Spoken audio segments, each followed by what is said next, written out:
Hello, everybody, and welcome to episode 38 of the Haskincast podcast. I am your host, Scott Haskin, and I am really excited to bring you today's guest. Lindsay Marilyn Orsini has been a friend of mine for a few years now. She is a brilliant composer. She is a beautiful pianist and just a wonderful, wonderful soul. And I'm really excited to share with you guys her new album entitled Spring, which is the follow-up to her last album, Winter. And she's got a new project that by the time you're listening to this will be out already as well on Bandcamp. So we'll talk to her about all of those things and more. She also does sound design and scoring for video games, which is a very fun and exciting field. I'd really love to do more of those. I've only done one so far because I was concentrating so much on film and some of my own projects that I really never dug into it. But that would be definitely something fun to do again. So we're going to talk to her, and I want to give a big shout out to Audionamics. They are the reason that this podcast is sounding so good these days. It is a crazy windy night out right now while I'm recording this, and I'm assuming that all of that will be filtered out by Audionamics' IDC or Instant Dialogue Cleaner software. Literally, I would spend hours visually taking out line after line of distortion and noise and different things. And it took me forever to get the podcast to sound as good as I could. And even then, I listen back to some of those older episodes and I'm like, God, this just bothers me so much. So hopefully at some point I'll be able to go back and clean up those episodes a bit. But since shortly after the beginning of the year, I think is when I started using it. And then I met with them at the NAMM show. Absolutely wonderful, lovely people, everyone I've worked with. Literally takes me seconds now to do what used to take hours for me to sit here and do to get the podcast to sound good. And it sounds better now in seconds than it did in hours before.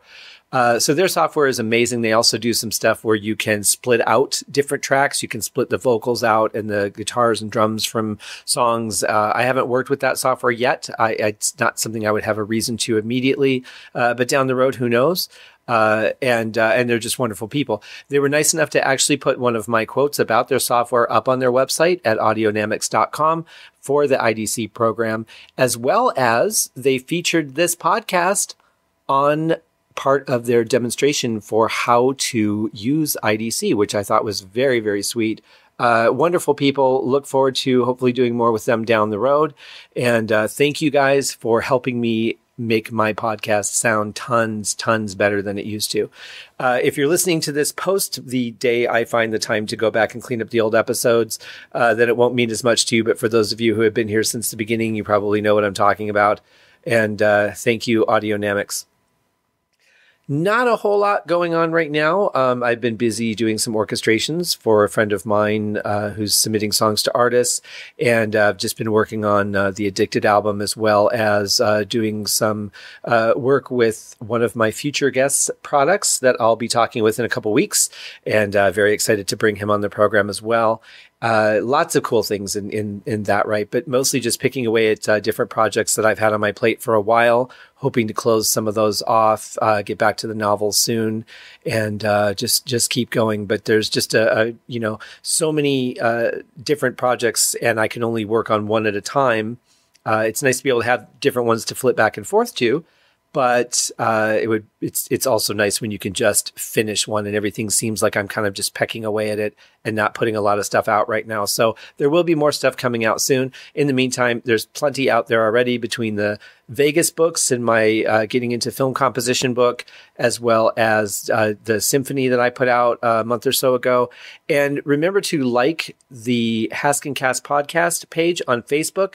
I'm doing a monthly drawing where you can win a flash drive with all 5 Mental Sauna albums, as well as the beautiful artwork that Kelly Kincart has done with some wonderful people and some wonderful images. Really cool. So remember to do that. The links, of course, will be in the show notes. And thank you for those that have so far. It's nice to see that community grow. Really, it's just nice to know that this podcast has reached people, that people enjoy it. get some feedback here from time to time on it. And it's really nice to hear from you guys. So please feel free to write in with thoughts, feedback, anything you like. I'm happy to talk to anyone at scott@scotthaskin.com. You can also reach me through any of the other, Facebook, Podbean, all those other places as well. We made it onto Google Play, which is pretty exciting. Happy about that. So let's, without further ado, bring on our wonderful guest, Lindsay, and talk to her about her new projects.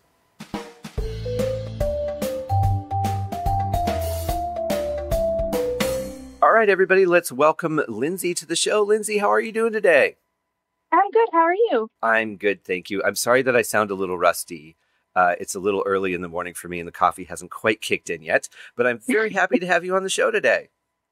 Thank you. I'm really happy to be here. Honestly, it's always nice to be talking to you, especially in front of a bunch of people. So, well, thank you. Yes, I've always enjoyed your company, and you're one of those people that I really appreciate as a person and also as an artist, because I think that you're very creative, very talented, and I love the way that you perform your music. Well, I appreciate that. That's very nice. I mean, I try my best, especially on the being a nice person. Mm-hmm. Well, and you are. When I did my Piano Romance album, which originally was 9 tracks, and when I reissued it, I added another track. I tried to capture some of that gentle playing, that really emotional feeling that you seem to just naturally have in you. Is that something that you, when you sit down to work on these albums that you're doing in the season series, and talking about Spring, your newest one, is that something that you really focus on, or is that just what comes out naturally? Honestly, with Spring, especially, like just talking about the specific. Let me see. Give me 1 second. I'm gonna open up the album actually. It's wonderful. I listen to it every morning, and it's a great way to start my day. I absolutely love it. Oh, well, thank you. I appreciate that. Mm-hmm. I mean, with Spring, like all of them are obviously named after specific flowers, which it's really deep and intricate for no reason, honestly. But I don't know why I did it like this. I don't know. But I mean, Snowdrop, for example, the first track on the album is basically the prelude, or not prelude. It's I guess yeah, it's like it's the introduction track, I should say, and that is the first flower that typically comes up through the snow, and that's what marks spring, basically. And I mean, there's a lot of other random little things that I just put together in all of the flowers and all their backstory. It's ridiculous. I don't know why I did it like that, but I just like doing that. Like, kind of, there's a backstory to each song, kind of thing. But each song is named after a specific flower. Right, and I do feel that it was a progression through Spring. Listening to the album from beginning to end, it really feels like a natural progression through the season. Well, yeah, that's exactly what I was trying to get towards. I mean, I obviously, I don't know if this is obvious or not, but I personally love spring. Spring is my favorite, all-time favorite season. I mean, spring and fall pretty much are my two favorite seasons. Spring more so because I love flowers, I love gardening and everything like that. But I mean, like for all the songs that are very emotional, I would say, those it's so funny because it's so typical that this happens where like the songs that are longer and more emotional and you like people tend to like those more are the ones that take me about 5 minutes. Like I literally just sit down and I record it in one go. And then the ones that are like really complicated, like Amaryllis, for example, is more of a, I don't want to say epic, but it's more of like a piece for like it's actually named Amaryllis is named after the Studio Ghibli color artist who passed away a couple of years ago, I think. It's like 2016 or something. Mm-hmm. Yeah, I think it was 2016. Her name is Michiyo Yasuda. And in Japanese, that basically translates to like beauty and like longevity kind of thing. Mm. And I picked like obviously everyone knows that I am obsessed with Studio Ghibli. Kind of like I love specifically like Joe Hisaishi is one of my biggest not aspirations, but inspirations. Yeah. But Amaryllis, for example, is one of the songs on the album that's very reminiscent of other Studio Ghibli songs. Like all of it is very heavily inspired. Uh, it's heavily inspired by that and The Legend of Zelda, which are very, very kind of weird things to put together. But it works, I think. Yeah. Amaryllis is named after Michiu Yasuda. So sometimes those combinations that you don't think are going to, like, you would never consciously put them together, but they just happen organically. They turn out to yield some really amazing results. And this song is certainly a perfect example of that. Well, thank you. I appreciate it. That one, again, like I said, that one took the longest of the entire album. And I have people coming up to me, like, saying how much they enjoyed, I don't remember, like Irises, for example. That's the fourth track on the album. Right. Like, I have people coming up to me saying how much, like, Irises is one of their favorite songs. And I put Iris in the middle because I like the song because, you always have to like what you put onto an album. Sure. But it wasn't my favorite. It was probably my least favorite song on the entire album. Really? That's why I put it yeah, I didn't like it much at all, but I put it in the middle, so it was like kind of like an intermission. Oh. I think it's a beautiful song, and it's interesting you said that the songs that you just laid down and recorded one time, that they're the ones that are getting so much attention. Do you think that there is sometimes just an attraction from a listener to something that came out naturally and organically without editing? It was just feeling released. Yeah, absolutely. Like on my last album, Winter, that every single song except for Away and Untitled, I named it Untitled specifically because it's I don't know, just because I did. I thought it fit the song, I guess. But the first track on the album is just piano. It's Away, which is like, I think, kind of a good opening track to it, and it's kind of like the song of the entire album. And then that Away is for me was like the first real song that I've actually put together. And I don't want to say the first real song, because I have made some other songs like 7 or 8 years ago that I liked, but I never really put it together into an album because I never thought, oh, I can't really, I don't really, no one wants to listen to all piano music on an album, but Right, obviously there's so many people that do love listening to piano music. I mean, I'm one of them. I love listening to everything. So, I mean, this whole album was, let's see. Oh, right. Okay. So with talking about Winter really quick, Away and Untitled, the first and the last track of the album, both are very heavily just piano. And then the end of Untitled is very string heavy. I don't want to say string heavy. It's just the cello comes in, and I was actually using Adagio, the cello, for that. And I really love Adagio strings. Specifically, actually, I have a very love-hate relationship with Adagio, mainly because Adagio is a great string bundle. It really is. And right now it's actually half the price I bought it for, but that's always so painful. It really is, because it was like $1,600 before.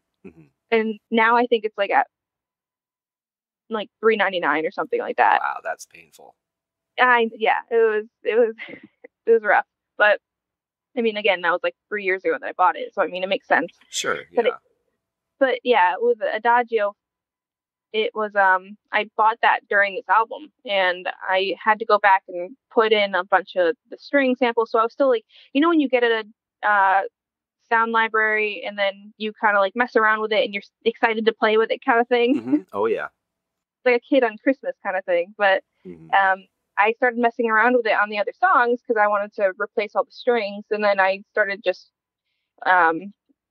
messing around with it on different tracks with everything else muted because I just wanted to mess around with it. And that's how Untitled came by, because I made the string part first with the cello, and then later on a viola comes in and kind of harmonizes with the cello. But and then I actually put the piano underneath it last, which is, for me, that's completely backwards. Because Right. I always do the piano first, and then I like kind of build off of the bass and go like that. But it was that song came out. I like that song, but I mean, it definitely came out different than in what I expected it to. Because before the piano, obviously, it sounds completely different. Right, because the piano isn't the predominant sound in the mix. But I think that the way that the viola came in, it really blended beautifully with the cello. And I actually really prefer the piano being in the background because the rest of the album is so piano dominated that it's nice to have one where it just kind of sits back and moves things along. Yeah, yeah, that's a good point. Have you tried playing the albums continuously, like going through winter and then playing it into spring? No, I haven't done that. Hunter, my boyfriend, he listens to it when he's at work because he does finance stuff, so he needs to calm down while he's doing Right. that. Yeah. But so he'll have both of the albums on, and he'll just kind of have it go in shuffle mode. He doesn't really listen.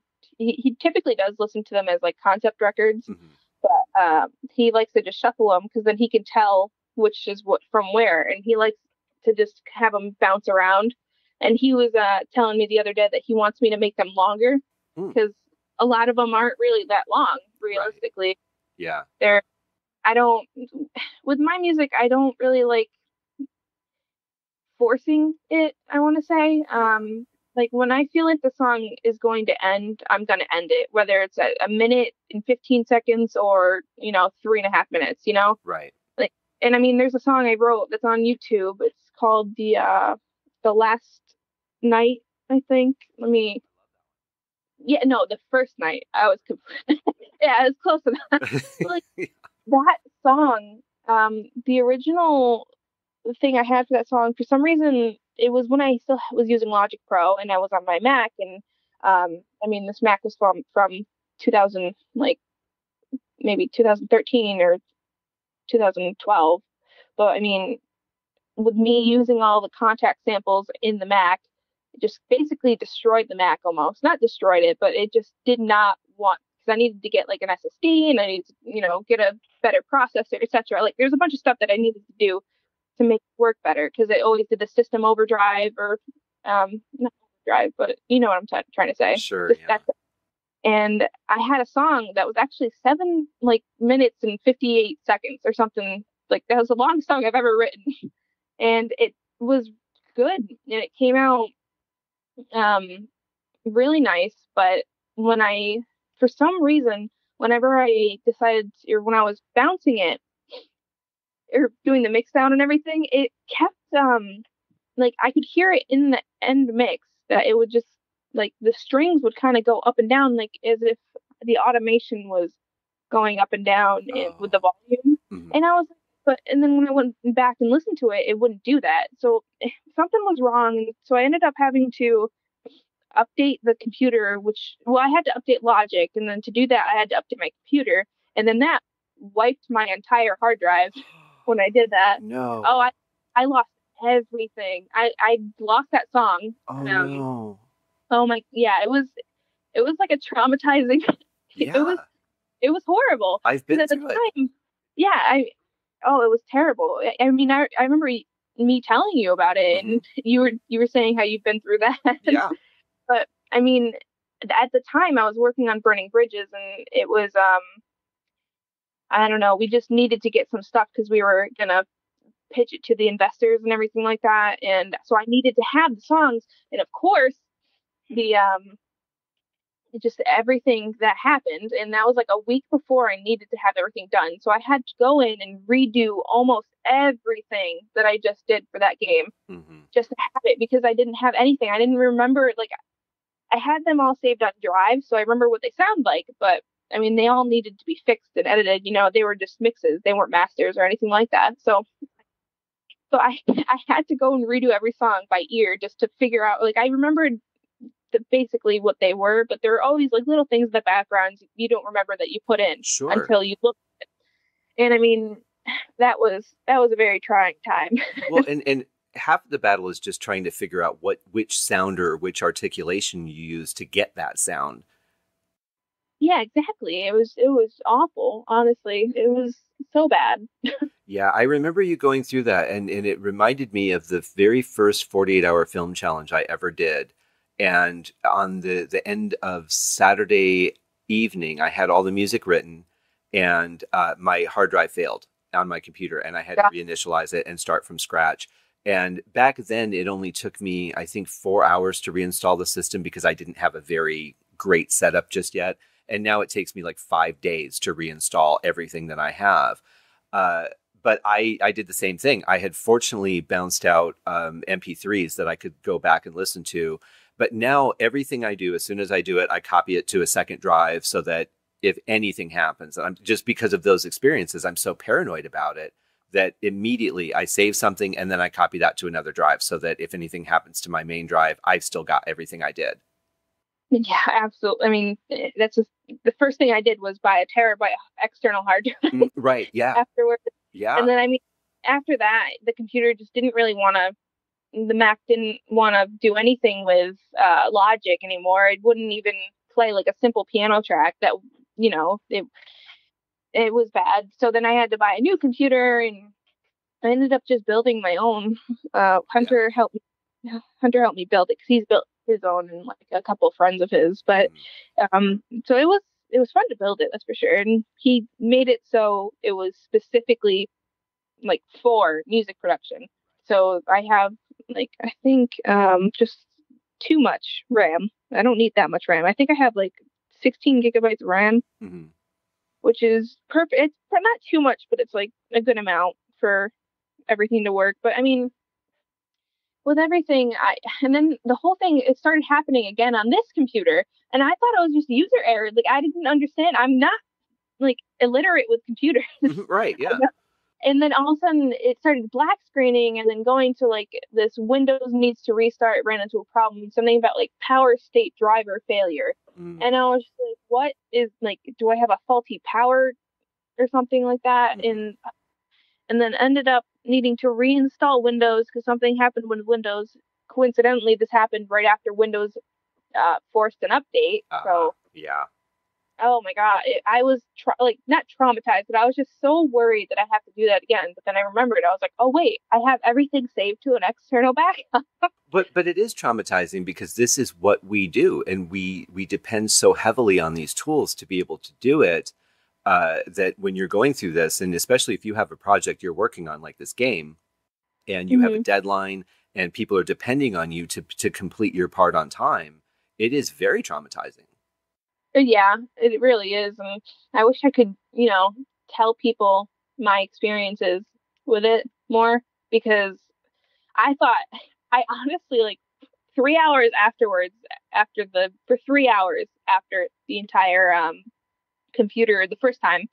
I was thinking like, oh, okay, I can't do this anymore, kind of thing. Yeah, It was like yeah, my life ruined. Like I was in such like woe is me, like ridiculous. It was horrible because everything I had just done, like everything I had done in the past, everything was on that computer, and I never ever once thought to just put it on a backup because I thought, no, computer will never fail me. Kind of right, ridiculous. Like, right. Well, I've gotten so anal about it now that I have my my main drive that I do music on. Then I have an internal backup drive. I have an external backup drive, and then I have a fourth drive that I keep at a safety deposit box outside my location, so that if anything happens here, like a fire, I haven't lost it. That's how ridiculous I've gotten, and it's all because of those experiences. yeah, no, I agree. I mean, I have the external hard drive is put in a little box that's Mhm. fireproof Yeah. and it's like locked. Hmm. It's like one of those safety boxes you put, your social security cards in and everything. Right. Yeah. I have just a hard drive of all my stuff in there. No, that's smart. Yeah. Now, when you were working on spring, obviously, you said that every song is relating to a specific flower. But when I'm looking at the titles of winter, did you have a strategy going into that one as well? Winter was kind of it wasn't the same. I don't want to say as I did with spring. Spring was more of a themed album. Winter is more of just songs I wrote in winter. Um, Now, like all of them are kind of just named to be named. I want to say like there's one that is called Precarious Virulence. Like that, I had another song that was part of that song, but I never posted it on here. And I don't remember why. I think it's because the whole thing kept happening where it would like skip through the song because it only happens with this like a certain amount of tracks in a Right. song. Mm-hmm. So I'm sure if I go back and listen really closely, there are probably some parts where like the strings will dip or something like that. But Mm-hmm. I mean, with this, I just kind of put together all the songs that I wrote during winter. It was nothing. It's not like really put on specifically like symbolizing anything. I mean, we did my old boss, she the one I actually did Burning Bridges with, she was an artist and she did a lot of speed painting. And so whenever I would make a song, I would send the song to her and I'd say, okay, this one's called Midnight Chatter or not Midnight Chatter, like let's say City Rain, for example. I would send that to her and then she would do a speed paint on it. And that's what we have on my YouTube channel. And I love those. I think they're amazing.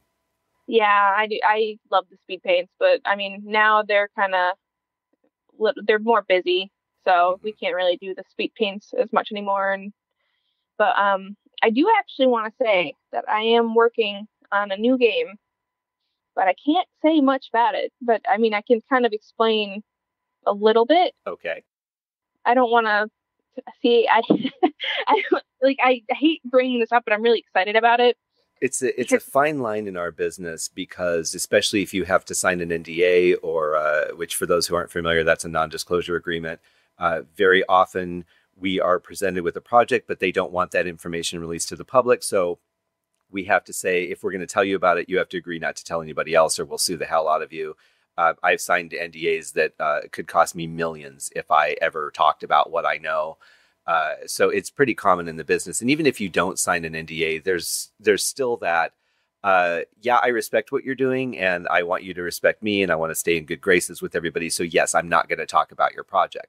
But there yeah, are certain things from time to time that you can say, like, I'm working on a new video game I'm really excited about. I just can't tell you what it is. yeah. I mean, I can explain a little bit.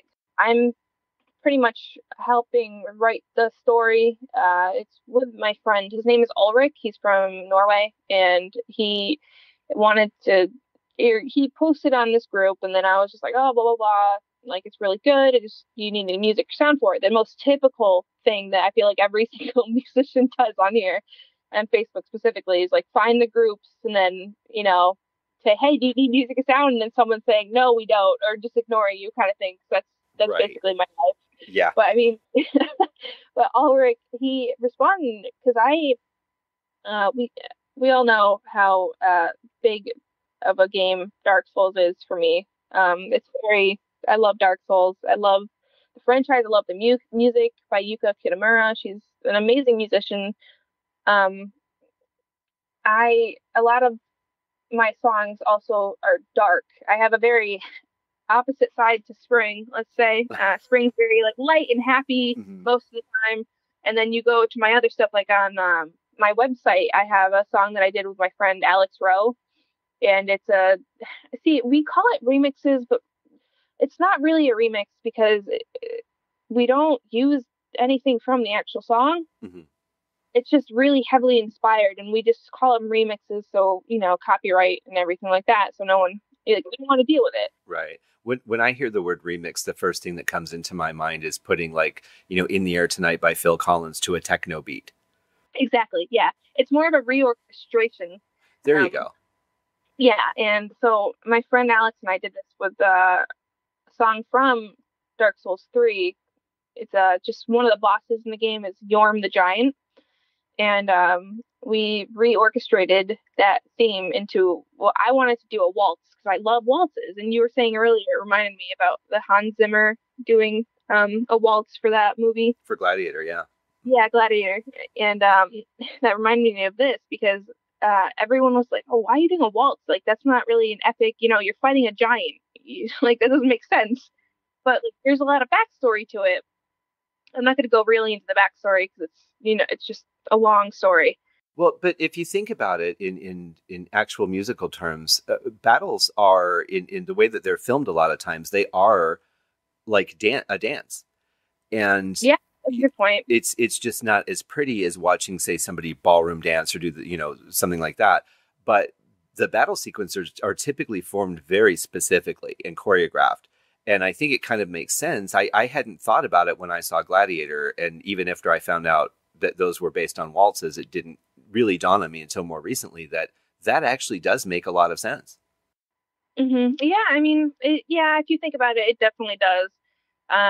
But yeah, we did the waltz for that, and I ended up sending that to the guy from Norway, and I was like, your game's really like reminiscent of Dark Souls. This is my music from with a friend that is very similar to Dark Souls. I was like, I'd love to do music for your game, blah blah blah.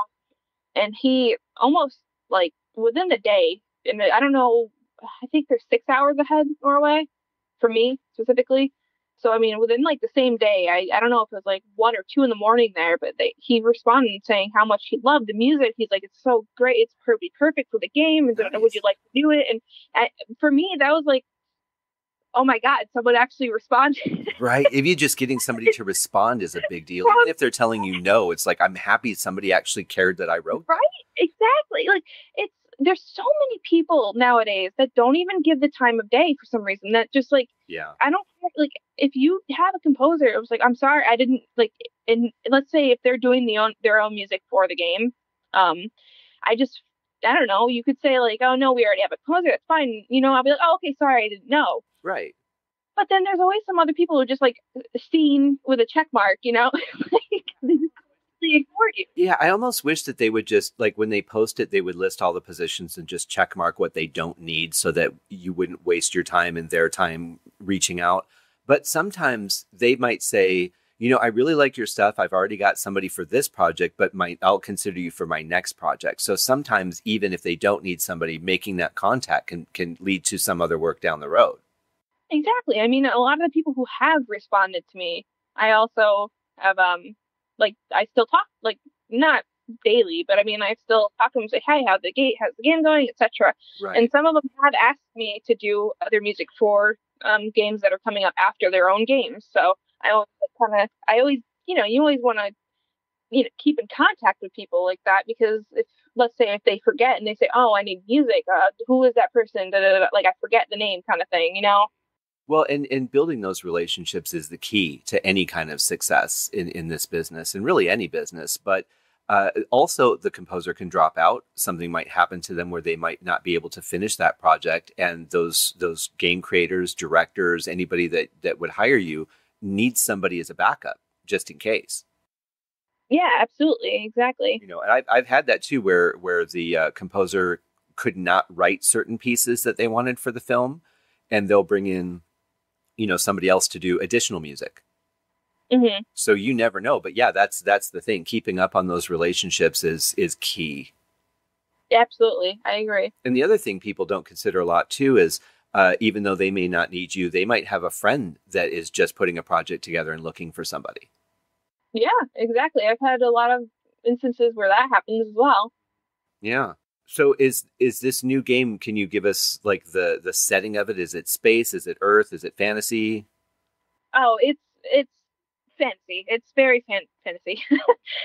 It's kind of like I said before, it's very Dark Souls reminiscent. So it's very heavily inspired by Dark Souls, I should say. So that's fun because that kind of gives you the canvas that you really enjoy working on. Oh, absolutely. I love fantasy games. I love like role-playing games, stuff like that. Like anything that it's kind of like medieval is like a playground for me, because I can just do so much stuff with it. But this game, for instance, this game is I'm trying to like tiptoe around it a little bit so I don't give it all away. But right, yeah. so you're basically a soldier. We're doing it in Norway, but it's old Norway, like the like old Norse times where there's still the Norse gods, and like kind of like an old mythology type thing. And it's a fake land, but it's kind of reminiscent of Norway. Um, there's a guy in a little village where he is an old soldier, but it's also like he or she, because you can pick your character in the beginning. There's a lot of character customization. not yet like a little bit's implemented, but it's not finished yet. The whole game's still in very early development. Sure. But it honestly, like, it already looks so good too. It really, like, Ulrich has outdone himself with this. I need to say that because the game is just so well put together. For this is his, I think he said this is his first game. I don't want to say that in case I'm wrong and he gets upset. But I'm pretty sure this he said that this was his first game. He's still, I think, going to school, or yeah, he's in school doing it. And I mean, this is probably one of the best games that I've seen so far, able or done their first time. Mm-hmm. Because he's putting his like actual effort into it, where I feel like a lot of people nowadays just want to like have it done as quickly as possible, where I've worked with some people who have done that and the game doesn't come out as good as it could be, obviously. With this guy, he's like taking his time on like tweaking all the smallest things, and it's really, it's a nice, it's refreshing to see that someone actually cares about what they're doing. It is. And it's interesting that especially people in the indie world, if they're not hired by somebody to create something that has a specific release date that works around a marketing plan, it's always interesting to see people rushing to get things out. I get excited about releasing things and for people to hear them or experience whatever I'm creating. But at the same point, I want it to be the best it can be. So if I announce a release date, I usually don't announce the release date until I'm mixing it and I've heard it enough to know that the project is right and I'm just putting the finishing touches on it. But if I issue a release date and I decide that it's not really ready, who am I hurting by pushing that date? Yeah, I agree. I'm only hurting people by putting out a substandard product. And I think that's a youth thing too, because when I first started out, I was, as soon as I thought something was done, I would release it. And when I've gone back and listened to some of that stuff, I hear audio dropping out in the mix. And I'm like, how the hell did I miss that? How did, but you're not paying attention enough. You're just hurrying to get it done and you just assume everything's okay. And that just doesn't work.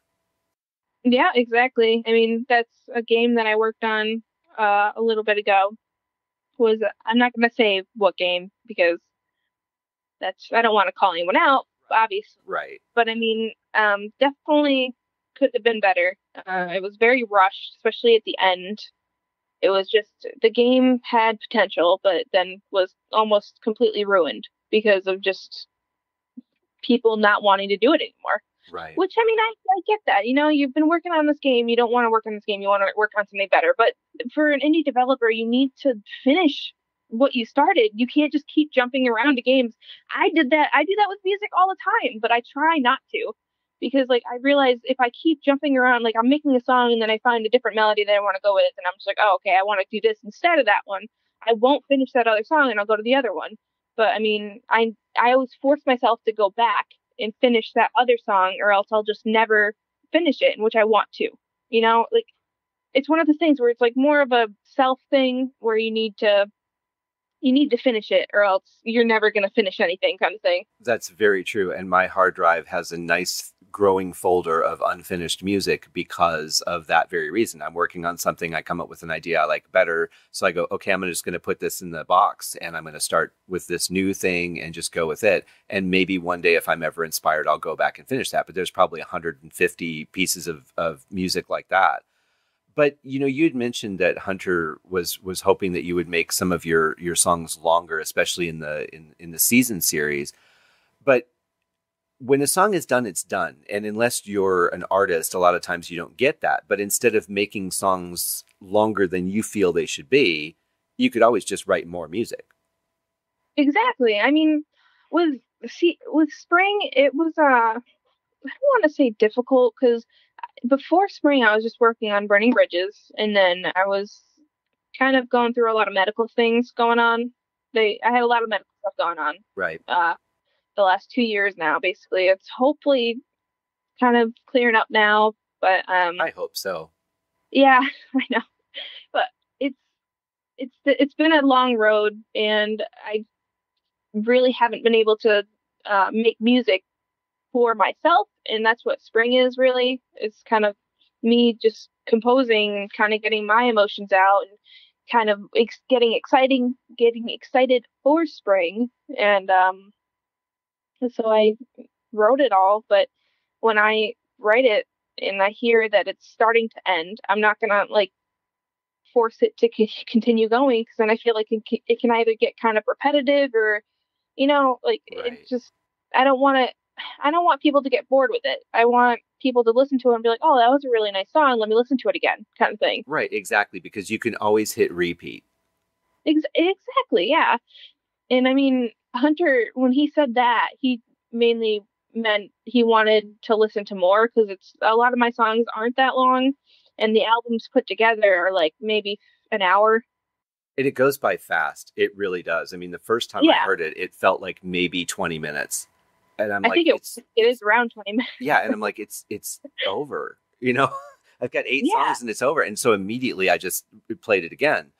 But it's one thing when you're doing solo music that you have that flexibility with. When you're doing that for a game, if you're writing something for like a cutscene, or if you're working on a film, you have to find a way to stretch that music to make it fit the timing of that sequence. And it can get very tricky, because if you feel like that's all that piece of music needs to be, but you have another 30 seconds of time you have to fill, that can be really challenging. yeah, absolutely. I mean, that's a thing I ran into when um I was doing this demo for a company. I don't want to say the company name. Sure. Mm-hmm. Mm-hmm. Um, they wanted me to do a demo because they do a lot of music, or do not music. They do a lot of films for Amazon, and like they do specifically horror films. And horror is a genre that I absolutely adore and I love, and I mean it's kind of like a hidden genre that I'm really good at, that no one I'd never have put anything out with. But I did this whole thing for him, and he loved it. He's like, "We'll be contacting you," da da da. And he contacted me, and he wanted me to do the song that was like exactly this exact amount of time, and it was so difficult. It was like 3 minutes, and I don't know. It was like like 13 seconds and 22 milliseconds, like something ridiculous. Mm-hmm. And it needed to be exactly that long. So my plan was to just kind of like obviously do a piano and strings, etc., and then have it like reverberate until that time, because that's like you can end it at this time, but then kind of have it reverb. And then I sent it to him. He's like, "Oh no, that's not what we're looking for." I'm just like, "Oh, well, like? What do you mean by end it at this time?" And he was just like, "Oh, it needs to be all up until that point." So he wanted me to end it with like a big bang kind of thing Oh. at the exact point. And I was like, how do people do that? How do people, like, especially with timestamps or time code? Mm-hmm. Because it's like, how are you supposed to have a song that you write in beats and measures type thing to keep the tempo, and then all of a sudden you have to end it like abruptly at a specific that's just it baffles me when people are able to do that so well, because I can't even think about doing it that well. Well, yeah, and just do it off of time code is really tough. If he would have sent you the scene and said, "Here's Yeah, what you're writing to," for one, you can nail the emotion of the scene. You can tap into the speed of the action of whatever's going on, or the heartbeat of the person, or whatever visual and audio cues that you have. But you can also encompass the atmosphere. So if they're outside and it's nighttime and they're running through the forest, you might score it one way, versus if it's just in the daytime and they're running through a meadow, you might come up with something completely different. So when you're scoring for film, it's almost vital to have those visuals. yeah, absolutely. I mean, that's why I was confused when he sent me it, and he's like, "You didn't send me the visuals or anything like that," and I was like, "Oh, maybe he can't send them because I didn't sign the NDA or something like that," Right. because I was Yeah. just doing a demo for it. Mhm. But I mean, it was kind of silly to judge a person's work off of something that they haven't even seen what the scene is. Right. Yeah. Yeah. That was a very poor setup, I think, because I've had things like that where, like, well, submit a piece of music that sounds like this or that does that. I'm like, But this is for a film, so the timing is important. Everything is going to matter. And if I'm doing a piece that's an additional piece to the score, and I haven't heard the score, I don't know what instrumentation to use. I don't know how to mix it because I don't know what's going to be in continuity with the rest of the music. I mean, the score, he did send me a reference, and it was Insidious's open theme, Oh, okay. opening. Mm-hmm. So it's not really melodic. It has a lot of strings and it has a lot of tremolo, but I mean, it's just more kind of like noise than it is like music, which is, I mean, it works perfectly for the movie. Right. But so again, that's like a thing that I'm not like completely used to, is doing a lot of the atmospheric things. I mean, Burning Bridges was the first time I really did a real atmospheric soundtrack, but I mean, everything else was just all melodic that I've done. So it was fun. I mean, it came out while he liked it too. And then that's when he sent me the do this, make a song in 3 minutes and have it end here. And I was like, oh, okay. Yeah, and it's so vague. I mean, you really have to have a good, solid dialogue with the director to understand what it is that they want in detail. And it's even if they send you a reference track, okay, but what about this reference track is it that you want me to hear? Is it the tempo? Is it the atmosphere? Is it the panning? Is it the instrumentation? Is it a scream that's in the background that I can barely hear? You really have to have that dialogue to be able to give them what they want. Yeah, absolutely. Now, when you're working on a game, obviously, if you're doing a cut sequence, you potentially have a video to score to. But when you're doing the background music, are you writing a short piece and looping it, or how do you do that? Well, it depends on the game. A lot of people, especially the indie developers, prefer loop, like something that's easily looped. Typically what I'll do is make a whole song and have it just not loop and have it end the way it's supposed to end. And then I'll cut it up. So I'll send it to them, and then they'll be like, "Okay, perfect, this is great," or something, like that. And then I'll get rid of the intro, and then I'll have like the mid section, and then have cut the outro, and then so I'll make the mid section loop, and then like perfectly loop, but also make it work with the intro and outro. And we set them all as three different wave files, and they kind of put it together so when you enter the area, let's say if it's like, I don't know, I'm just thinking of like a Zelda thing where like you enter a big field and the song plays, but the intro still plays. So the intro will play and then it'll go into the repetitive loop, and then let's say if it nighttime comes or something, then it goes into a different song, and then the outro would play and then the other song would come up. Like it's depends on the game. It really does. Right. Because if the game is timed, then you can time your music to the game. If every screen is 45 seconds and then it pushes you to the next one, or it warps you every 45 seconds, then you can very easily write something that's going to fit that. But if somebody can be in a room or in an area for however long they want to be, then yeah, the music has to keep looping so that there's something background, because you can't write to you're going to be in this room for 2 minutes or 10 minutes or 12 minutes or a half an hour. You don't know. Yeah, I mean, exactly. I mean, yes, exactly.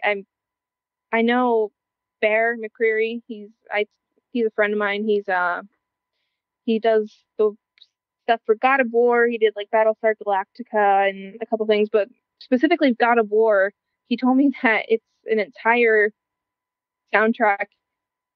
Not it doesn't. I still can't fathom it. The entire thing is one song, but Mm. it's not like stopped or something. I don't understand exactly what he said. He said it in an interview a couple times too, where um, I don't, I don't know how he did it, but the entire thing is like, because God of War doesn't have any cuts or anything like that. So I mean, it just keeps going, obviously. Right. Yeah. So the soundtrack has to just keep going. Right. Yeah. And obviously, Bear's a very talented composer, done a lot of great work. When you get advice from somebody like that, you just have to listen. Oh, absolutely, yeah. Yeah. I mean, Was Burning Bridges, was that the one that you used Kinetic Metal on heavily?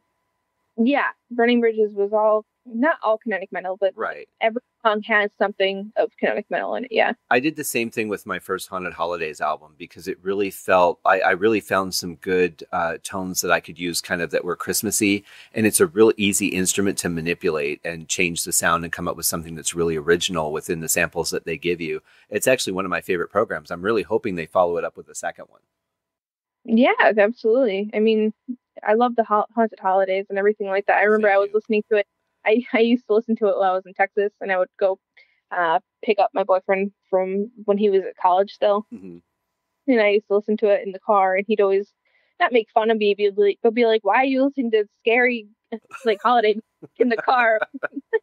Well, that's awesome. Thank you very much. It's always good to know when something that you create is enjoyed by somebody because we're very isolated as composers. We don't go out and perform concerts. Our music isn't played at venues where we can go and see people enjoying it. So this is really the only way you find out is when people tell you. Yeah, definitely. I agree. Yeah. So I love the titles for spring. I love that you just focused on something different for each one and had an inspiration for each one. But I also love the titles for winter because they're not icicle, snowfall, frozen lake. You know, like every winter thing that you can think of. They're more interesting than that. Yeah, yeah. Yeah, because that's what I would have done. And I would look back on it and go, "This is so stupid." But I can't think of better titles because I would visualize those things, and then I would like. But I've learned a long time ago that it doesn't matter what you see when you write a piece of music to anyone but you, because it's an individual experience for each person, and Absolutely. it Yeah. matters what they see. So titles, I really go back and forth with how to title things because I don't necessarily want to lead people. I want them to just kind of experience it and make their own decision, especially if it's instrumental. Mhm. Mhm. Yeah. For winter, I again, it was mainly I just kind of all the songs actually have not all of them. A lot of the songs actually have a sound in the background that I don't think are actually in the final tracks. Oh, Um, like Midnight Chatter, I made with people talking in the background. really? Uh, yeah, City Rain has some rain in the background. Over the City doesn't have anything. But like a Midnight Ravine has like a stream in the background. But I think I took them all out for the final. Yeah, I don't remember any of that being in there, but that's really interesting. So that was kind of your inspiration? Yeah, yeah, because I had just bought a big sound library. It's Studio Mark. Hmm. I bought there. Actually, you sent it to me I a did, yeah. while ago. Yeah. But I loved all their nature sounds. Their nature sounds are really good. Yeah. So I just kind of wanted to mess with it a little bit, and I did all that. Very cool. Well, I really love both albums, and I would suggest when you get the chance, just sit down and play them end to end, and listen to how winter goes into spring because I obviously it wasn't intentional, but I think it flows beautifully. No, it was definitely not intentional, but I'm glad it works. I mean, it, I don't want to say it makes sense because if winter was made for the season instead of me making those songs in that season, it might have worked better, I think. But since spring is specifically for that season, um, I think, yeah, I don't know. A lot of the songs on winter are very like I don't want to say reminds you of smell because it sounds strange, but when I use the bell, like I use a glockenspiel or I'll use Celesta or something that sounds very bell-like. It's just, but um, I'll use either one of those, and whenever I play those, it always reminds me of snow. I'm not sure why. Maybe it's because of Animal Crossing. I don't know. It could be, or it could be because they're Christmassy. Yeah, that makes more sense. Probably Hmm. that. Yeah, but I think too the album being called Winter, I think just puts people in that mode of whatever winter is to them. I grew up back east. You live back east, so for us, it's snow and cold, and when the ice melts and then when it freezes again. But for people that live, have always lived in California or Nevada, we don't see snow very often here. This was the first year, I think, since 2007 we've had any kind of real snow. And so Christmas or winter to people here is going to be something completely different. So Yeah. again, good thing that you didn't label it all icicle and frozen lake and all those kind of things. Yeah, that's a good point. Yeah. So the obvious follow-up question then is, can we expect at some point summer and fall? Oh, yeah, absolutely. I plan to do, I'm gonna call it autumn instead of fall, just because, It sounds better. yeah, it really does. I don't know. Like, I always say fall personally, but I just think that autumn looks better written. Yeah. Uh, I'm gonna have autumn, maybe. I want to try to get it out for this year. I do, but I also don't know because Hunter and I will be moving to North Carolina coming soon, Oh, cool. and it'll be probably towards the beginning of next year, like in the spring of next year. So a year from now, basically. Right. But I don't know if we'll be moving before that, or like I don't want to promise anything just yet. I might just wait and then do summer. Mm. Well, you have to do them when they feel right too. I mean, there's the scheduling issue, but there's also, as artists, I feel like this is the right time for me to write this project. Yeah, I mean, I also, yeah, no, definitely.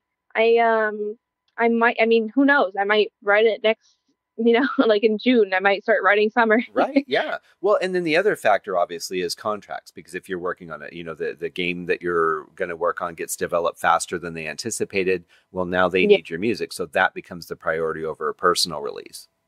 absolutely. I mean, that's why I didn't write anything for like 2 years because I was working on Burning Bridges for that long and a couple other things. So, I mean, that Burning Bridges was taking over a lot of my time. Well, specifically, like not, I don't want to say time because it really didn't take too much time. It just took a lot of my creativity, I guess, because I mean, Yeah. all the songs on the album are very like they're. I don't want to say like the best that I've written, but I mean they're different than what I usually write. And that's the type of stuff I'm trying to do is like learn as I'm writing new things. Is I also want to train myself to do different things. Sure. Well, and that's what I love about getting these different projects from different people, is because you're forced to write stuff you wouldn't normally write, or stuff that you've maybe wanted to write and just haven't found the right outlet or timing for, and then you're like, well, I've got to do it now because this is part of the job. Yep. Now, you actually know, so we're recording this on Sunday. The episode won't come out until Wednesday, so this will already be available on Bandcamp, but you are releasing a soundtrack tomorrow. I am. Yeah. Tomorrow is yeah, Burning Bridges is coming out tomorrow. Hmm. And so you also did some voice acting on this, right? Yes, I did. You say that so timidly. I do because the Burning. I mean, I love voice acting. I do, and I used to love acting in school. I used to do a lot of the drama club, and I'm a very good actress. I think personally, and I mean all that stuff. But it's different when you put it to voice acting because voice acting you need to be more energetic, and you have to sound more than you would typically to make your voice sound natural when it's on the screen. Right. Um, but thankfully, with the Burning Bridges, it was my first thing I've ever done for voice acting that's actually out. And I had to play like a very, what's the word? Like, just, a, not quiet. I just had to play a very solemn, emotionless being because I was in Burning Bridges. I play like an AI, is what I am. And same with Josh, but Joshua Bellis, that's my friend who did the other voice. And there's only two voices in that game, and it's just basically two of them bickering to each other later on. But anyway, Mhm. so Josh is very emotional, and he's very eventually he gets very aggressive, and he's like he's corrupted, is what I want to say, Mhm. and not corrupted. He got away from we call the hive, which is where all the other AI are. So it's just a different game. So I could easily do that one because I just didn't really need to do a lot of emotion. So I just kind of talked Right. blankly Yeah. on the phone. But then I'm actually for the Norway, the game with that I'm working with the guy from Norway. His name's Ulrich. I don't Right. know, I think but he wants me to do some voice acting for that, and I'm actually going to be voice acting with a voice actor from Dark Souls. Oh, wow. Yeah, we're having a friend do. I'm not going to say who just yet. I mean, he knows he's got the part, but That's um super cool, though. yeah, he's really really good. I mean, he's been a couple characters in Dark Souls, and he's really nice. He's like a super nice guy. He really is. And he's just perfect to be the bad guy. And I Mhm. know it sounds bad, but he was so excited when I told him about it. But I mean, so I'm going to go up with like an industry veteran basically, Yeah. and it's just I don't know, it's scary because I'm going to have to work so hard to be as like I don't want to say as good because I'm not going to be as good when this is like my second game, but But why not? I mean, if you're capturing an emotion when you're reading a script and you've got the acting experience behind you, why can't you be as good? Just because somebody has more experience doesn't necessarily mean that you can't live up to that level. oh, yeah, I know, but I'm just saying, like, it's just this. I've played games where I've heard this guy's voice in it, kind of Mhm. thing. It's a little intimidating, but he's super nice and like he's just a really great guy. Yeah, that helps for sure. Oh, absolutely. I mean, as soon as I told him at the part, I emailed him. He emailed me back within like 10 minutes saying that he would absolutely take the role and everything like that. So Sweet. You got to love that.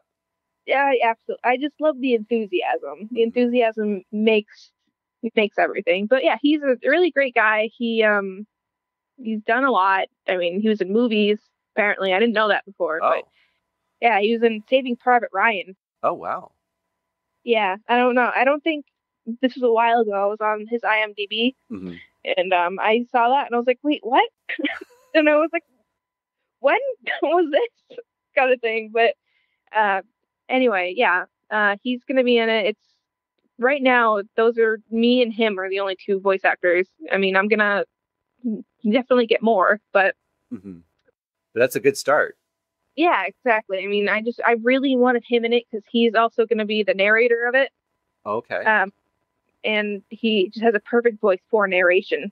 Mhm. But for the demo that we're doing, I'm going to do the narration for it. Mhm.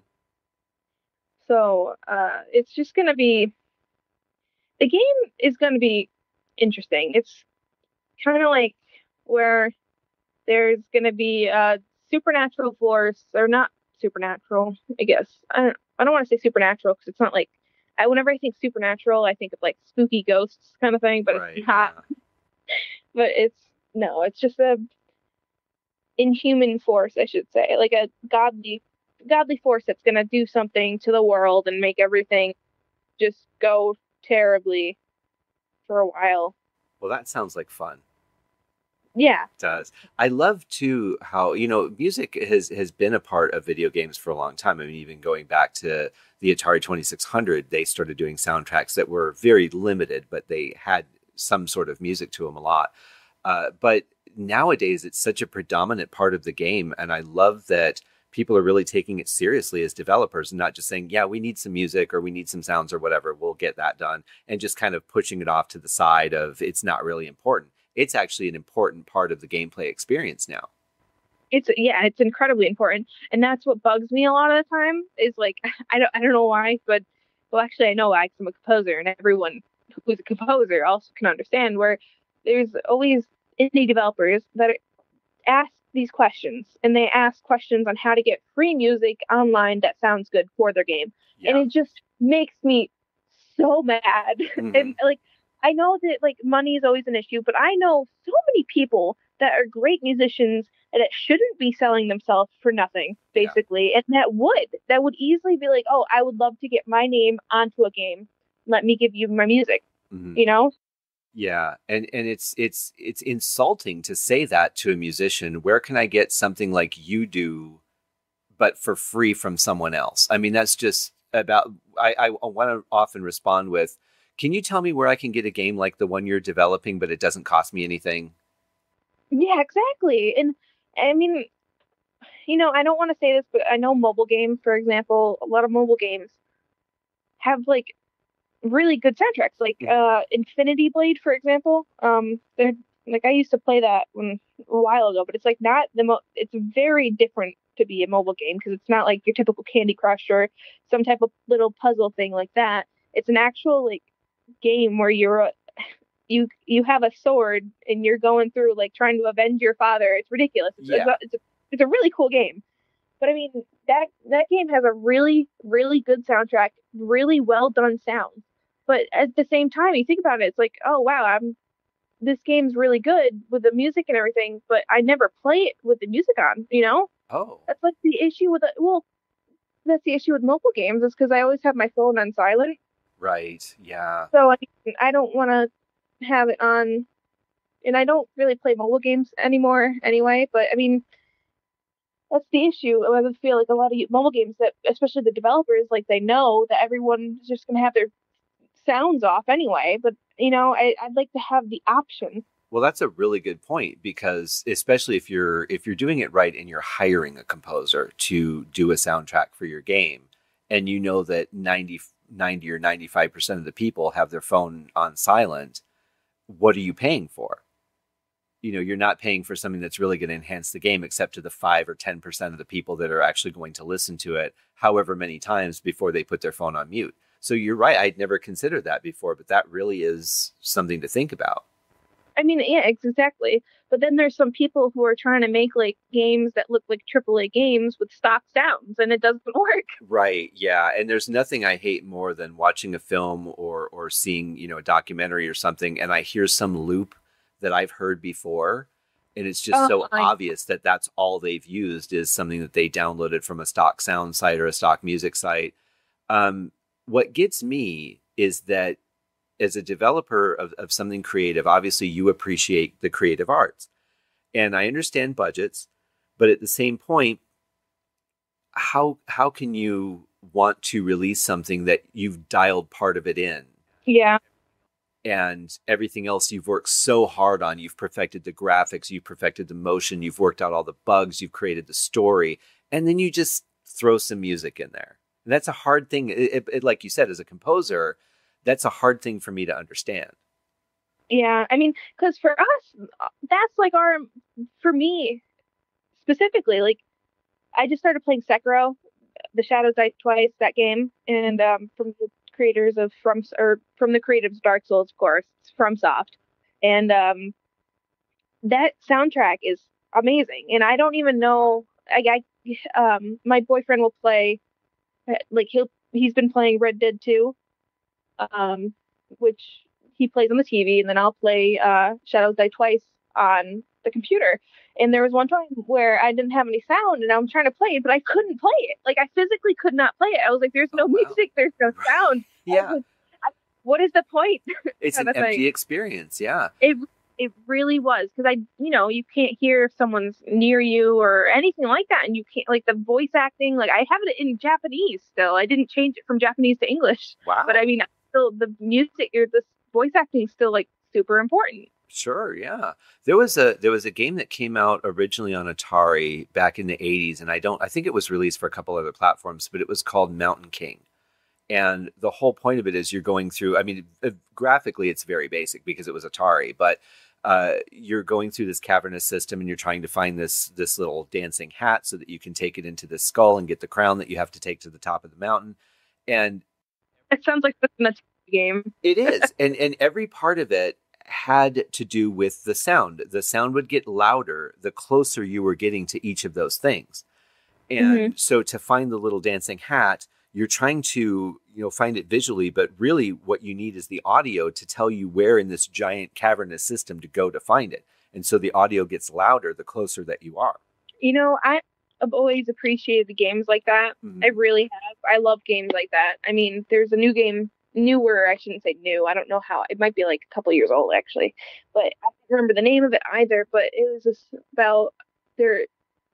This girl is stuck in this house. I think it's a horror game.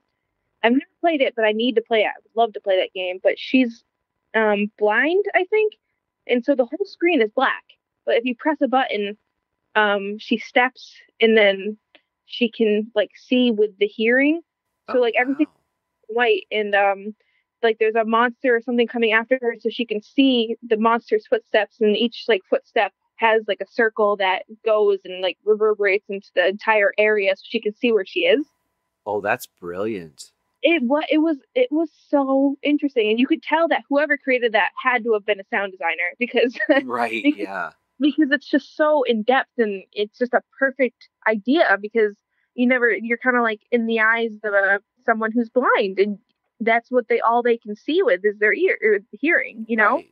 Well, and even games like Doom, where it's first person shooter, if you're not listening, especially with headphones or speakers up very loud, you don't know a lot of times which way to turn or if there's somebody behind you. But if you're listening to the sound design of it, it's panned properly to where the monster is, so you know where something is behind you. You can tell by how loud it is, how far away they are, and that's really an important part of gameplay. And sound design is one of those things that I think is really underplayed. We talk about music and we talk about the graphics, but sound design is an equally important component of that too. And I think a lot of people just take that as a matter of it's there and don't really think about it. No, yeah, definitely, I completely agree. I mean, sound design is such a I I honestly, since I've been doing both recently, and I started doing sound design for a lot of the projects I've been working on, um, I can easily say that sound design is a whole lot harder. I don't know if it's because I'm just used to doing music and I know how to compose and I know how to, structure and everything like that. But with sound design, like it can get so tedious to the point where, if like I do Foley all the time, so I have my own microphone that I take outside and everything like that. And I will record something and then I'll edit it and you say, okay, good, that's good for a movie. Now I need to make it into a game sound, you know? Right. So in the game sounds need to be like so much more dramatic and just bigger all around to make them sound like a just what they're supposed to be. Like for Ulrich's game, um, I have to make a sound for like a cutting human, not cutting human flesh, but like a sword hitting somebody basically. But so I made one with like someone wearing leather, someone wearing not leather, I'm sorry, just cloth. Someone wearing cloth, someone wearing armor, someone wearing nothing, this like stuff like that. And it's to the point where now where I have folders upon folders with subfolders of subfolders, like of Yeah. just saying like with armor, with not armor, like Hmm. with short sword and long sword. Like it's ridiculous. It gets to the point where there's just so much stuff, and because I need organization because I cannot work without being having everything organized. Yeah, I'm the same way. I mean, yeah, so like with the sound design thing, I have literal like 17 folders within each other of just a whole like I think there's like 300 sounds right now that I've done for this game. And I mean, I'm not even close to being done. Right. Like I'm still it's just there's so many sounds. Well, and that's I think the issues with sound design are really twofold. The For one, it's the vast number of sounds that you need for even a marginally small game. The amount of things that you see visually that need an accent are it's a pretty long list. And then Yeah. the other thing is, I feel like sound design is really kind of unforgiving. Whereas with music, you can take things and as long as you're keeping with the right emotion, there's a lot of stuff. You have a lot of play of what you can do to still be on track. But with sound design, the sound of a bullet hitting glass and the glass exploding is the sound of a bullet hitting glass and glass exploding. Yeah, exactly. I mean, you can probably mimic it like throwing a rock at a piece of glass, but something needs to break, Right. Like with it's that's what I found out is like a lot of the sounds that I did the other day actually I was like hitting a sword 'cause I have swords here just because they're swords are cool and they're useful for sound design. Oh yeah. But so I was having Hunter hit a sword against a big giant metal plate. Conveniently, my dad had because he's a construction worker. So I mean, I'm lucky because he has all this random stuff laying around that I can beat up. Right. So I was just he was just hitting the plate really hard, and I put it on my computer, and I was like editing it, and I was like, oh wait, this would be perfect for like something as complex as a door slamming, and just like all the editing you can do with it, make it sound completely different. That's why it makes it so funny when someone said something about like how oh the sound of flesh or something like that. It's like a spaghetti in a bowl, and you like mix it up and squish Hmm. it and everything. Right. It's just so it's funny when you think about that stuff because that's accurate. It really is. And I mean, it's not like you can get bodies where you can really play with them and create the accurate sounds. So you've got to find what would be similar. And wet pasta is very common for that. Lettuce, or snapping lettuce apart is very common for like bones breaking. Also, snapping dry Mhm. pasta, if you use the long, thin spaghetti noodles, snapping a handful of those is very common for that. Also, trees like branches. But there's more to it than just that. So let's take the slamming the door. You can slam a door and you can record it, but what if visually the handle jiggles a little bit? Well, now you have to Oh add yeah, that sound in, or the yep. lock moves a little bit. There's so much more than just slamming the door. Yeah, I completely agree. It's what kind of door did you slam? Because if in the movie it's a heavy oak door and you recorded a door that was like a thin press board, then obviously that sound isn't going to match the door. So there's so much that's unforgiving about sound design. It's a really fascinating but very intricate field. Absolutely. You recently purchased a new field recorder. What did you end up getting? I don't remember. Oh, I got the Zoom H5, I think it was, because That's it was on sale too, mhm. and it had the best reviews out of everything. Everyone just said that they still use it, even though like there's a six out or something like that. Sure, And I mean, I was incredibly impressed. When I'm sure like any of them that I would have gotten would have been great. sure. But I mean, this specific one, I was really impressed when because you can go outside, put the headphones on, you can, there's the input and everything, the input gain, I think it is. Um, and it was just really, really clear. And I mean, I live in the middle of the woods, so it's really convenient. There's no one around talking. But there's a lot of atmosphere where there's like, sometimes there's some wind. I live in New England, so there's always wind. Yeah, But uh, there's a little bit of wind. You can hear like the birds, you can hear squirrels, you can hear planes, and it's like I can't even imagine if people were having to do this on like a busy street or something like that. right. Like I don't understand how they could edit all that out. Hmm. Like I'm having trouble editing out all the bird sounds. Well, and a lot of that too, people do in isolated studios that have the room for it and the ability to move things in and out fairly quickly. I have a friend that samples car engines. They do all that in an isolated garage. So when you have to go out and do it in the world, yeah, you do really have to either do a lot of work to cut out the other frequencies or just keep recording it until you get a take that's clean. Yeah, exactly. But are you getting? I would imagine that you got used to the new device fairly quickly, and are you comfortable with it now? Oh yeah, 100%. I mean, there's really not that many buttons on it. Hmm. Yeah, that's true. But when you're doing any kind of field recording, obviously your input gain is really everything because if you have that gain too high, then even the smallest noise will start peaking the meters. It's going to come out distorted. You really need to work that quite a bit depending on what you're recording. It jumps up like the most smallest amount um from when you're recording it. It still sounds crystal clear when you're in here. So I can just, if it's way too quiet, I can just like boost it all the way up, and then put like a noise gate on it or something like that. Right. Yeah. You can always boost what you have, but to try and if it records too hot, you're stuck with whatever you have. Exactly. Yeah. That's why I always record in like the lowest setting I can so that I can always adjust it afterwards. Whereas like if it's too loud, then you can never really fix that. That's true. Do you find though that when you record on that setting that when you boost it up, because you have to boost it up so much that you're getting a lot of noise with it as well? Yeah, sometimes. Like I had to record for the Norway game. We don't have a name for it. That's why we say the Norway game. Hmm. But Yeah. but I had to record footsteps. So I recorded conveniently. It was snowing, so I was able to go outside and just stomp in the snow a couple times, and that was nice and loud. But afterwards, I had to record the other day like muddy footsteps, Oh, and it wasn't loud, and it was actually really quiet to the point where I needed to boost it up really loud in the post and everything like that. So I'm sitting there like boosting and boosting and boosting, and then in the background I can hear myself breathing. Like, and I'm a Oh. quiet breather, Hmm. and I'm just like, oh my God, like, it's just crazy how sensitive the microphone really is.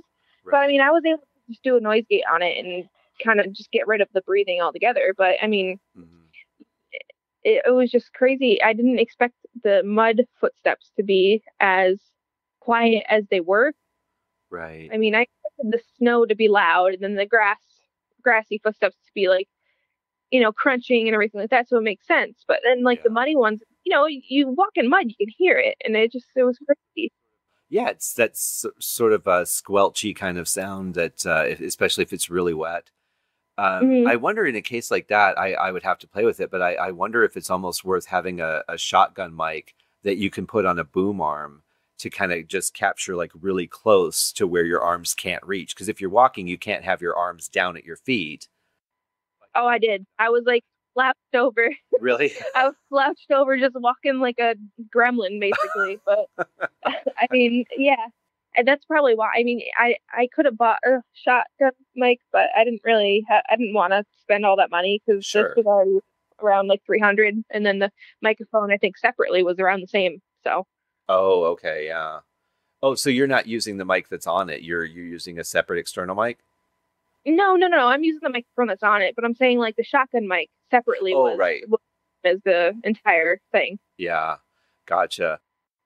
Eventually, I'll probably get it. Yeah, Oh, sure. Yeah. Well, I mean, and as the gigs that you get bigger and bigger and they pay better and you get, you're able to enhance the equipment. It's just like that normal cycle of business where, okay, I'm getting this gig now and this will allow me to do that. And then that leads to a gig where this will allow me to do that. And then it just absolutely. kind of escalates. Yeah, yeah. But before we go, I wanted to ask I mean, going from, your spring album into this kind of a game, coming off of a game, the, how do you adjust yourself to change so dramatically from one project to another? Um, that's a really good question. I guess because I've always been very imaginative, I want to say. When I was younger, I mean, I was always like the games I played and everything like that. I was just very creative when it came to storytelling. Even I'm just really good to immediately be able to come up with a story in the top of my head and have it be really intricate, like, and everything like that. So I mean, I have a good understanding on what is me and what is me doing something for a game kind of thing. Right. Uh, my music is spring and winter and the stuff on my YouTube and everything like that. But then there's always a side of me that is very heavily, um not, I don't want to say dark, but like it is kind of dark and orchestral and heavy and epic stuff. And that's the stuff that kind of comes out when I need to do a lot of my music for video games. For the Norway game, for Burning Bridges, it was more atmospheric, but then it turns into a heavier or epic type stuff that happens. And I mean, my favorite thing, actually, to go back to the Burning Bridges thing, since that's coming out tomorrow, the soundtrack. Um, I actually, in that soundtrack, when it actually becomes melodic, I do a lot of key changes in it, and I mean, I have a lot of um, it's polyrhythm. I mean, it's all over the place, and I loved doing that. That's why I say that's my like one of my favorite soundtracks that I've done so far, I should say, because I have more coming up. But um, it is it's interesting because it was the first one I've ever done that's polyrhythm, has like there's no real key to it. Oh, I like those. Yeah. Yeah, it's definitely, I'll have to send you it because it's definitely a, a different sound from what I'm used to for myself. Right, and that's something and especially being a drummer, I'm sure I'll appreciate the polyrhythmic side of it as well. But I love when things don't have to fall into that sort of music theory structure, where it's not like we have to stay in this key, or if you end on this note, you have to start on that note, sort of thing. Hmm. Music needs to be whatever the music needs to be. Absolutely. I hate when they do that. Yeah, When I do that, I don't like when people say, "Oh, well, you need to do this and it has to resolve and you need to go here." Like, no, I'm gonna be in 9/8 and 4/4 at the same time. All hmm right. yeah, they're going to resolve themselves when they meet up, and they will meet up at some point. Yeah. And I love stuff like that. But it's really just a matter of music needs to me to be free flowing, and especially when you're writing a soundtrack, it needs to go wherever it needs to go to enhance what you're writing for. And I love that Hmm. you did that. I'm really looking forward to checking that out. Obviously now it's Wednesday when the show comes out, and the soundtrack has been out. So I'm as it's Sunday for us, I'm looking forward to checking it out tomorrow, and I'll let everyone know what I think in the opening, which they will have already heard. This is weird. It's like time travel to me. You know? It is. It is. Yeah, It's but interesting. I'm really excited about this new project, and I wish you guys the best of success. It is a bit of a challenge working with someone who is in a completely different time zone on the other side of the world. The one video game I did, the person I was working with, the game creator was in Taiwan, and Oh, so wow. we had the time barrier, we had the language barrier, and I didn't Yeah. know much about the Star Trek world, and it was a Star Trek game, so we had that challenge as well. And I had also never written music that was designed to be looped, so that was another challenge on top of it. But at the end, I was really happy, and I'm telling this story because you said earlier, talking about you already have a composer for the game, and you don't want to bother people if you only knew. Um, I saw this guy was talking about his game on a video game forum that I just happened to come across in a search, and I wrote to him, and he said, "Well, I've got somebody that I'm probably going to use, but if you want to send me, some music to listen to, I'm open to check it out." So I thought, well, okay, I don't want to intrude on someone's gig, but if he's open to it, then why wouldn't I? Hmm. And I sent him over some music, and he wrote me back a couple hours later. And now I don't know what the time change is in Taiwan, but it's quite dramatic from Phoenix, where I was at the time. Hmm. And he says, "Yeah, I'm definitely going to go with you. I sent your music to the other composer, and he quit."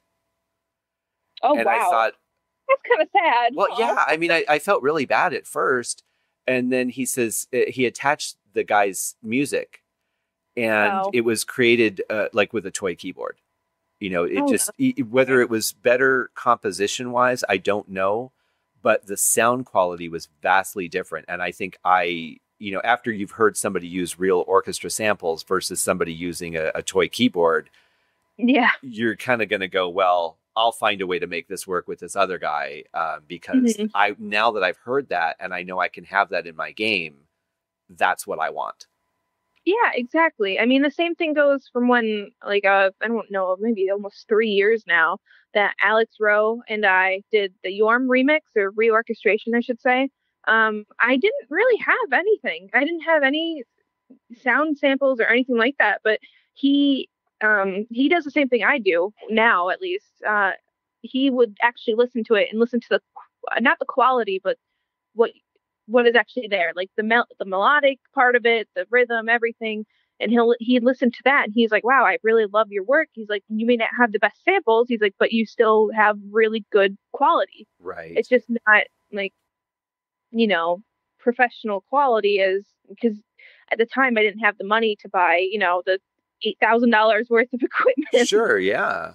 So I mean, that's when I did the Yorm remix with him, and I would send him the MIDI, and he would just put it into his song and just have and like my MIDI was already edited and everything like done properly and all that. Right. But like the velocity, since I have my own piano, I record from the piano and then put it in, and like it was just and he was happy with it. He loved the way it sounded. He's like, "It sounds like someone's actually playing it." I was like, "Well, someone actually is playing it." Right. Yeah, it's not programmed. This is real, buddy. Yeah, exactly. Yeah. No, that's cool. And the nice thing about having that experience is that obviously your compositional skills were on par. It's easy to find a way to save up money to buy better sounds and make your overall, your mix better with tools, and your sounds better with better sample libraries. But the important part is what you have, which is the compositional part. If you were not a good composer, but you had really good sounds, you would be a lot less likely to get those gigs. I mean, yeah, exactly. And that's the thing. Like, I, right now, a couple of friends and I are making, in the process of actually making a company because he's a game developer and he just finished school for it. We're in the process of making our own game. We have the whole like game document done. We're just actually going to start creating it soon. I did most of the story and script and all the music and sound type thing. But um, one thing I found is that like there were some people that would that when we talked about the game a little bit, they would contact me like composers, like I used to. Right. Like I used to contact people and be like, "Hey, do you need a musician?" And since I wasn't just the musician on it, I was like, I'm the uh, founder of the studio. Carter is my friend's name. He's the other founder, co-founder. Mm-hmm. And I mean, I would get this message from some person who I remember me doing that, you know, and not having like the best samples or anything like that. And I listened to it and it was really good. So I was like, you know what? Like, I will contact you in a little bit in like a couple months. I think this was like 2 months ago. I told him that I would contact him in a couple months because I don't want to do the entire soundtrack on my own, you know? Oh, okay. I mean, I would. I would like to, but I also, you know, I don't need to, you know? Right. Yeah. You know, Well, it's not always there convenient for you to do the whole thing because now you're taking on the responsibility of the ownership of the company, which means you're going to have to, deal with the financials or however you guys choose to break that up. And that may limit your time for being able to score to the level that you expect out of yourself. exactly. I mean, and at the same time, I don't need to do the entire soundtrack because then even in the AAA games, they have like 3, 4 people working on it. Right. So I would love to give an opportunity to someone else. Let's say if the game does, you know, go amazingly and it's a huge hit success. And now this person where I was like 6 years ago now doesn't have to go through the 6 years of pain and Yeah. effort. Yeah. So I would love to just help someone that was in the same position as I was at Right. that time. Yeah, and I love when people do that, when they don't forget what happened to them or how they got as far as they have, and they can appreciate somebody who's not where they are yet and remembering their past and going, Hmm. I want to help save them some of what I went through. Exactly. Yeah. I mean, and I understand, like, oh, well, I did it, so they have to do it. Like, I know that mindset and everything, but at the same time, it's just like, you know, there's no point. If I'm able to give them this opportunity and they're working for it, you know, there's no different. They just don't have the money to get the exact samples that I have. Yeah, I don't get that mentality at all. It's not like, it's not like to get your degree, you have to take certain classes, right? Life Yeah. is not college. It's not like, well, I went through this, so before you can get to where I am, you need to go through that. I don't think that we all have to go through the same trials. I think if we're all supporting each other and teaching each other from what we've learned, people shouldn't have to go through all the hardship. It's one thing if you need to go through something to learn to build, that's fine. But just because I went through something doesn't mean you have to. Yeah, exactly. And that just doesn't make any sense, and that's why I wrote my book, Becoming an Indie Film Composer, because I didn't want people to have to struggle or have no clue where to start. At least give them, here's a map and it's up to you which roads you take, but at least there's roads. Yeah, exactly. Well, Lindsay, thank you so much for coming on the show. It's been an absolute joy. I really, before I go, I want to say that one of the things that I love the most, and I kind of touched on this in the beginning, especially about winter and spring, is just there's such a beautiful gentleness to your playing that really brings out the music in a way that I don't hear a lot of people doing. Because again, a lot of people are using sample libraries in ways that they're not really playing it live. They're programming it or doing it in a way that just doesn't have that real emotion to me. And you actually are related in a way to my first guest on the show, James Sizemore. He had just come out with his album, and it's very heavily piano oriented and string quartet. But I'm sick to death of piano. I've heard it so much, and there's so many other sounds. But both of you have really made me fall back in love with the sound of a piano, and a lot of it is just because of the writing, but the way that you perform it. It makes me enjoy it again. So I thank you from the bottom of my heart for that, because I was just done. Well, I appreciate that. I'm glad I can get you back into the whole piano scene. But Yeah, I do understand where you're coming from because it can get repetitive over a couple, like, you know, over a long time it can get kind of, you know, the same thing over and over with piano, but it's nice to have a refresher. Right. And it used to be the instrument that I wrote everything on piano. And then I would say, okay, but do I really want this song to be on piano? Do I want it to be a guitar or a mellotron or, something else that's not a piano? But that was always my instrument that I would start writing with. And so I think I partially burned myself out on it as well. But there's just so much piano music out there. And I love that we're still creating new things with piano. But, I know, it's crazy to think how long it's been that piano has been out, or piano has been out. It's like, I'm talking like it's a movie, but I mean, like, the instrument's been around, and it's just, everything is different. Like, every song you hear is not the same unless someone says, oh, well, I took inspiration from this, Right. And it's really nice to see that even on like any instrument, really, it doesn't have to just be piano. Every single instrument, like everything is different. Mm-hmm. And that's what makes music just so perfect, I think. Right.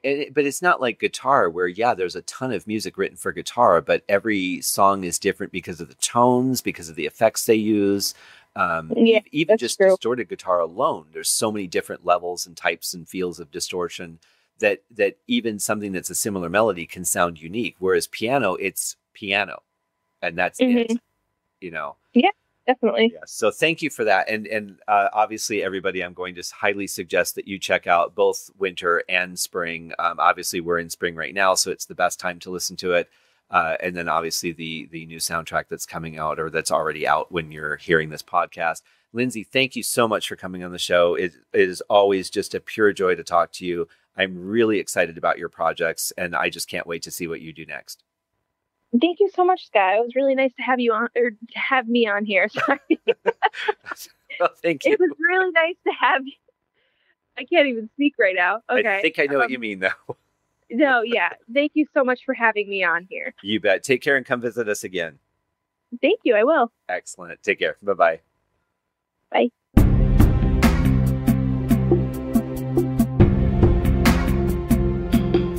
What just a sweet person and such a great talent. And I'm excited to hear the new things, and I'm excited to, share this music of hers with you. It's fabulous. It's exactly what it's designed to do. It takes you on a beautiful journey through the seasons, and looking forward to hearing the next 2 seasons as they come out as well. Thank you guys for joining me once again for another week on the Haskin Cast podcast. Remember to like, rate, share, tell people about it. If you enjoy it, probably someone else will too. We'll be back next week with another episode. I hope that you guys will join us for that one as well. Have a great week, everybody.